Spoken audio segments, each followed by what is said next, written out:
up, Tzu Chi volunteers in Southern Africa distribute rice from Taiwan to needy families in Mozambique.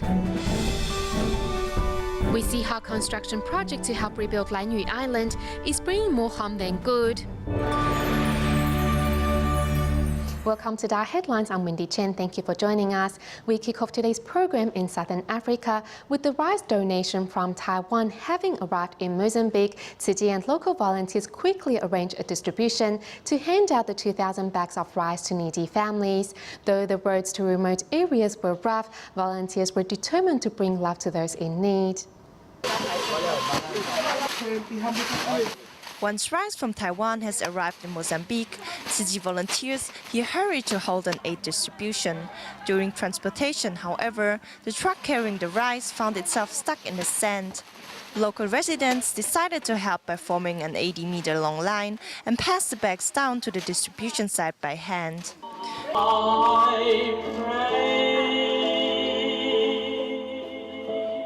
Through a computer slideshow, volunteers introduced the Tzu Chi Foundation to Matendene residents. The local Red Cross Deputy Director and General Secretary were also in attendance to learn more about Tzu Chi, as they were sent to the event by their superior to help if and when needed.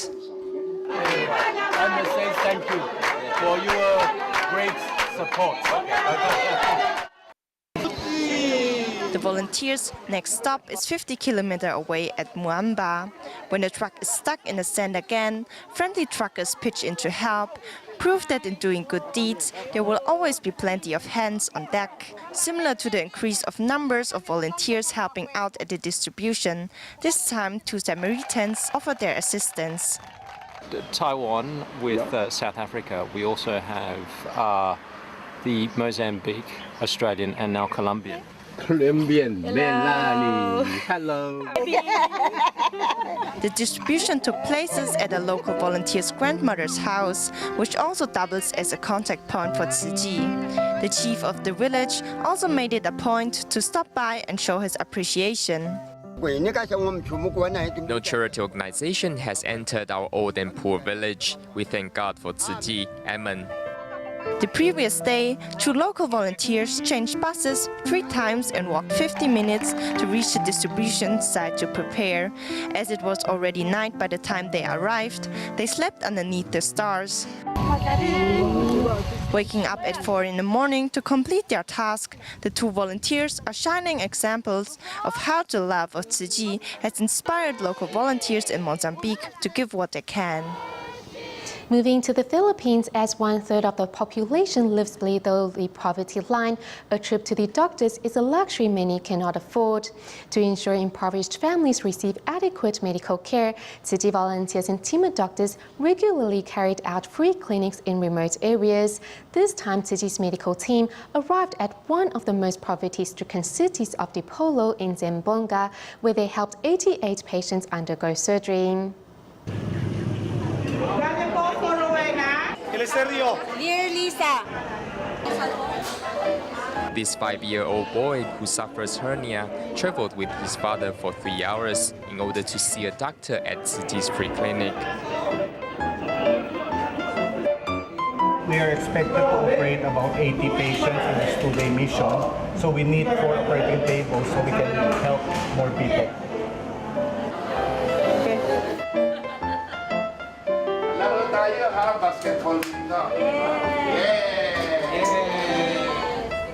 For table there will be 4 teams.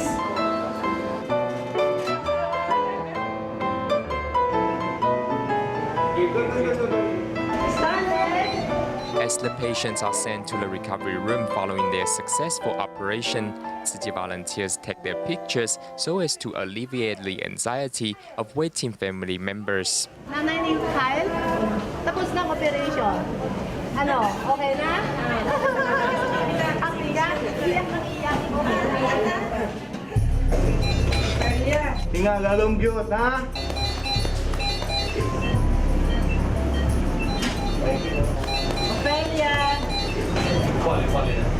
This patient's blood pressure has become unstable following the surgery. However, working together, the medical team is able to cope at the same time as they keep up their progress in the operating room. Nana, lalong, ha? That's why it's very important that we have a very cohesive team. You cannot just pick doctors anywhere. It's very important that each doctor knows the capability of one and they trust each other. And what's so nice about this team is that they know each and everyone. Sudden blackouts are a frequent occurrence in the more remote areas of the Philippines. The free clinic team, however, has a contingency plan.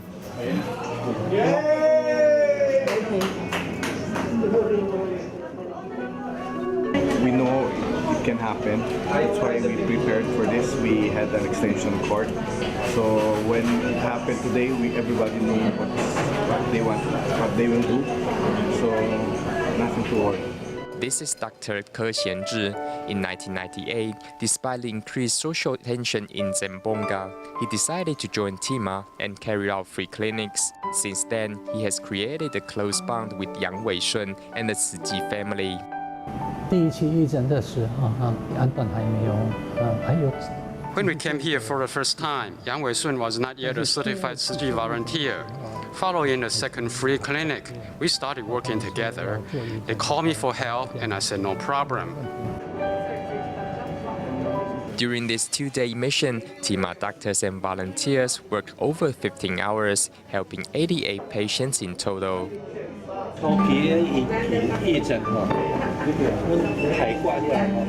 In the early days, as patients finished their operation, we carried them on a stretcher to the recovery room.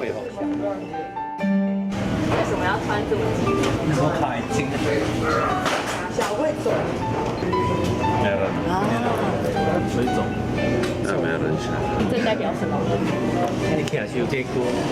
The main difference between TIMA doctors and other doctors is that our TIMA doctors really are patient-centered.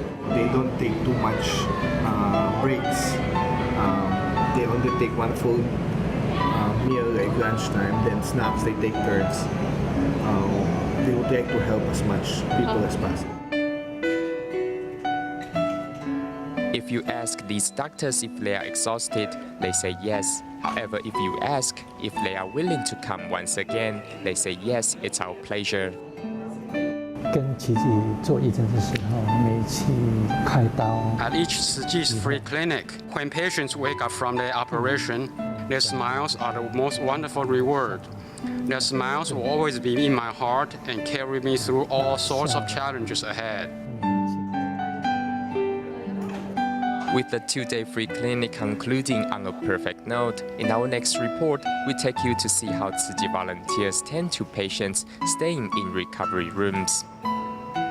To participate in this year's annual TIMA conference in Hualien, 3 TIMA volunteers from Haiti have arrived in Taiwan after a 20-hour-long flight. The trio also seized their time before the seminar to visit the Hualien Tzu Chi Hospital in hopes of gaining practical experience to take back home. Crammed inside a small bathroom are 2 TIMA volunteers from Haiti. Although they do not speak Mandarin, their caring and thoughtful gestures dissolve all language barriers. I had the opportunity to treat many people, and so being a volunteer, it's a great work for me. It's something that I enjoy doing, and I see how you treat well people here. And this is the one thing that we are carrying together. Holding an electronic razor, this is the first time Danal has trimmed a patient's hair. At the end of this year, Danal will become the first local certified Tzu Chi commissioner in Haiti. Danal first met Tzu Chi in 2009 after the earthquake, and since then has always held Master Zhen Yan's teachings close to his heart. And she thought that we should do more, that take care of the patient, bathe them, give them more love. So I came here to learn, what we do at the Buddhist Tzu Chi General Hospital, so I can come back and teach the volunteers at the hospital. The Haiti Ministry of Health Director Dr. Michel also personally attends to several patients. Having crossed oceans and flown some 20 hours by plane, these 3 Haitian volunteers are showing that no matter where you go, Tzu Chi's compassionate heart will be there. The Tzu Chi Collegiate Youth Association in Indonesia recently reached its 10-year milestone. To celebrate the occasion, Tzu Chis put on a musical adaptation of the Sutra of Innumerable Meanings to an audience of over 800 at the Pantai Kapuk Jingsi Hall. In the 8-month rehearsals, through studying the sutra, Tzu Chis not only learned the meaning behind the Buddhist scripture, but were able to take the Dharma to heart and put it into practice in their daily lives. To celebrate the 10th anniversary of Tzu Chis in Indonesia, Tzu Chis are putting on the performance of the musical adaptation of the Sutra of Innumerable Meaning. There is no better way to express our feelings for Tzu Chi or celebrate 10 years of Tzu Chis in Indonesia than this. Practicing and studying for 8 months were not only the current crop of Tzu Chis, but also Tzu Chi alumni who came back especially for the occasion. Today, everyone was giving their best. No matter what the result is, what is important is the amount of heart they threw into their perpetration and practice. This event was an inspiration for me. Through the study groups, we have become inheritors of the Master's Dharma, which we can pass on to our family and friends. The Dharma is also now much more established in our lives. Over the past decade, one class of Tzu Chis after another have taken over the responsibility of carrying Tzu Chi's missions. And with the creativity, wisdom, and enthusiasm that they showed at their most recent performance, it is sure that these Tzu Chis will continue to encourage more youngsters to walk the Tzu Chi path. In Indonesia, many from the countryside tend to move to the capital of Jakarta to pursue a better life. However, without skills and proper education, it is hard to find a stable job in the city. In 2003, Tzu Chi established the Dengkarendai village and relocated residents living along the Angke River, including those from Kapuk village. Tzu Chi also launched a career center to help these residents become financially independent and break away from the cycle of sickness and poverty. Let's take a look. We don't have many job opportunities in the countryside, and most of them are agricultural-related jobs. I decided to pursue a better life in Jakarta. Right now, I'm working in a clothing factory as a seamstress. With this dream in mind, Siti Jawinga traveled from her hometown in Batam province to Jakarta in search of a better life. Since then, 10 years have passed, and Kapuk village has become her second home. My salary is not that high, but I'm able to make ends meet.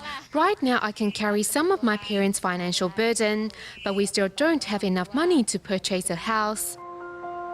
Indeed, it is easy to find a job in the city, but the cost of living is higher compared to the countryside. As a result, without skills or a proper educational background, it is hard to make ends meet. Kenapa mereka senang ke Jakarta?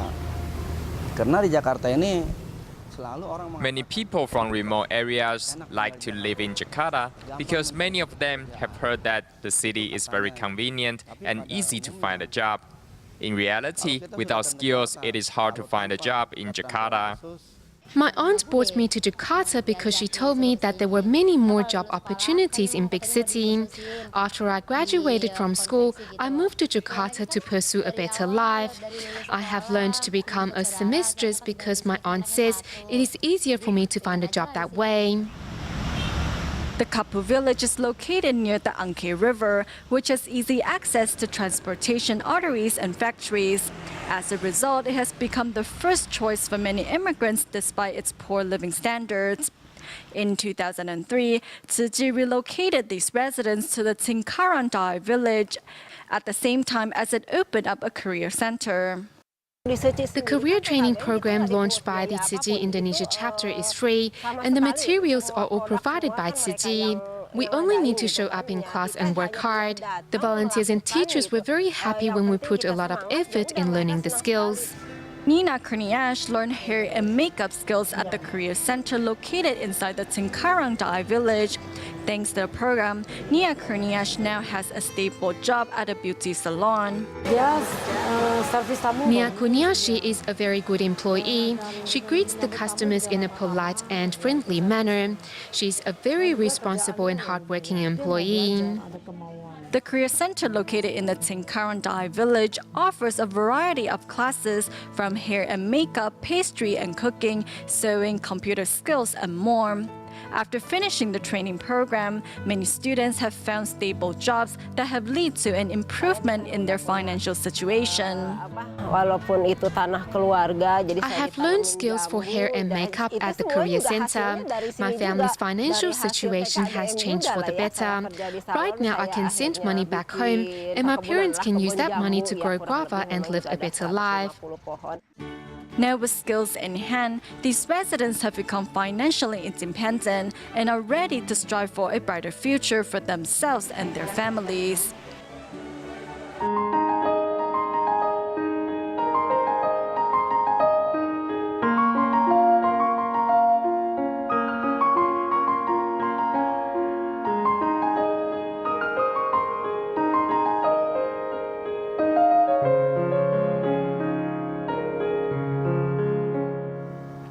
After Typhoon Tenbin left a trail of destruction in Lanyu Township last year, the government began a series of construction works this March to help rebuild the island. With a huge amount of cement needed for the 24 projects planned, residents here have begun to wonder of the damage these concrete roads and buildings might do to their island. Here's more.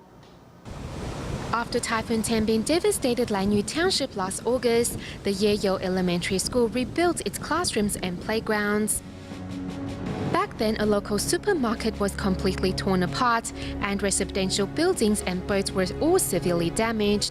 To help the island rebuild, over the past year, the government has set aside 165.36 million NT dollars for the 24 reconstruction projects to be carried out starting in March this year. I suggested the government to set up a temporary location to mix the cement. The township office believes that the current 3 areas used to mix cement are not enough to accommodate their needs and thus plan to set up a 4th location near the Dongqing tribe. The 3 tribes of Yeying, Dongqing, and Langdao are where all the construction is being carried out. So I chose Dongqing, which is in the center of the island and thus will make it easier to transport materials. Nonetheless, the location picked in Dongqing happens to be where sweet potatoes and taros are planted, a staple food for local residents. The banana trees were really tall and they were dug out. We won't be notified that they were excavating the area and sometimes they came at night. Besides looking really ugly, the cement will damage our ecology as well as our environment. It will destroy the whole of Lanyu. Residents wonder if the less than 50 square kilometer sized Lanyu will soon be buried in cement. Seeing how their beautiful island is slowly being covered up by construction, residents are beginning to question whether this is what they really want. When you make everything with cement, it will bring invisible damage to our environment. Basically, the planning unit doesn't live here, so they design the island according to what they would normally design in Taiwan. After construction was completed for the Kaiyuan Harbor in 1971, the metal frame and concrete path prevented residents from using their traditional canoes. Not long after, around the island highway was built in 1973, Dao tribe's underground houses were soon replaced by concrete houses.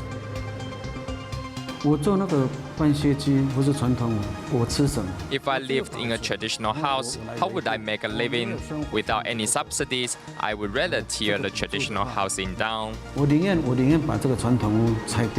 Whether the series of construction projects on Lanyu Island will be a success or catastrophe is still unknown, but one wonders if the magnificent scenery and abundant culture of Lanyu will be the ultimate victim.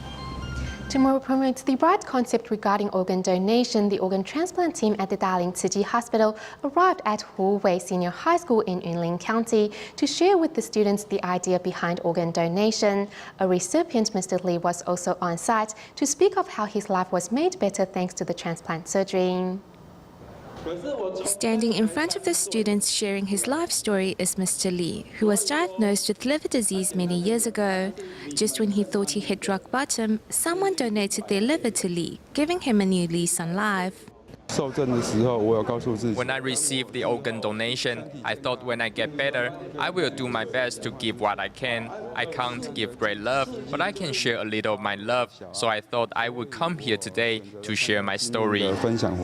Neurosurgeon of Darling Tzu Chi Hospital, Dr. Zhang Qunming, is also present to speak of the right attitude towards organ donations. Today is the first time many students have heard of such a term.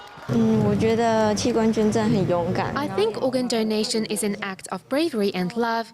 If life takes me someday, I will want to sign the donation card because I think it can help others, and it is also a way to extend our life. Through today's activity, we hope to help the students understand what it means to be brain dead and what organ donation is. More importantly, we hope to inspire them to cherish their life and be filial to their parents. Besides living every minute of our lives to the fullest, organ donation is also a way to continue giving even when we're gone.